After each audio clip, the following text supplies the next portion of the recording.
ముచ్చటగా మూడో హ్యాబిట్ చెప్పుకునే ముందు మనలో ప్రతి ఒక్కరికి కూడా సక్సెస్ సాధించాలని చెప్పేసి ఉంటుంది. కానీ మనకు ఉన్నటువంటి ఒకే ఒక ఇదేంటంటే మన సమయాన్ని సద్వినియోగం చేసుకోలేకపోవడం. ఈ సమయాన్ని ఎలా సద్వినియోగం చేసుకోవాలి, దాని నుంచి ఎట్లా సక్సెస్ఫుల్ పీపుల్ దాన్ని ఎట్లా వాళ్ళు ముందుకు తీసుకుని వెళ్తారనే ఒక దానికి ఈ ముచ్చటగా మూడో హ్యాబిట్ అనేటువంటిది పుట్ ఫస్ట్ థింగ్స్ ఫస్ట్ అని చెప్పేసి స్టీవెన్ కోవీ తన హైలీ ఎఫెక్టివ్ పీపుల్ 7 హ్యాబిట్స్ అనే దానిలో చెప్పి ఉన్నారు. దాని ప్రకారం ఆయన ఒక 4 భాగాలుగా మనకు ఉన్నటువంటి టాస్క్లు ప్రతి ఒక్కటి కూడా లిస్ట్ చేసుకుని దాన్ని ఒక 4 భాగాలుగా విభజించుకోవాలి.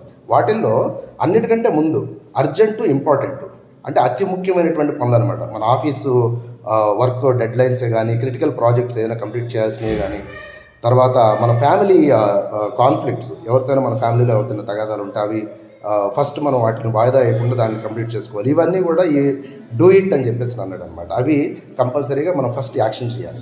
తర్వాత సెకండ్ క్వాడ్రంట్లోకి వచ్చేటప్పటికి తర్వాత అర్జెంటు కానీ నాట్ అర్జెంట్ కానీ ఇంపార్టెంట్. అది ఇంపార్టెంట్ అంటే ఇప్పుడు మన లైఫ్ హెల్త్ కానీ, లేకపోతే మన హెల్త్ కేర్ తీసుకోవడం, లేకపోతే మన సెల్ఫ్ ఇది తీసుకోవడం అనేటువంటిది అది చాలా ఇంపార్టెంట్.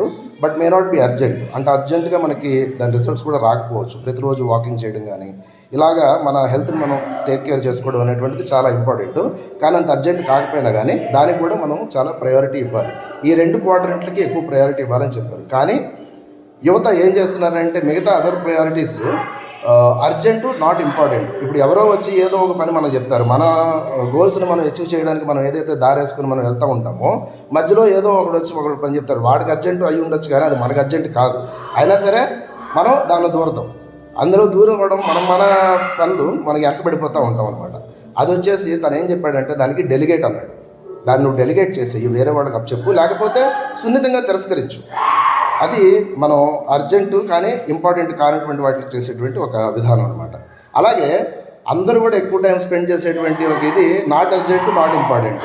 మనం టీవీ ఎక్కువ వాచ్ చేయడం కానీ, లేకపోతే ఫోన్లో సోషల్ మీడియా బ్రౌజ్ చేయడం కానీ, ఇవన్నీ కూడా మనం చేస్తూ ఉంటాం.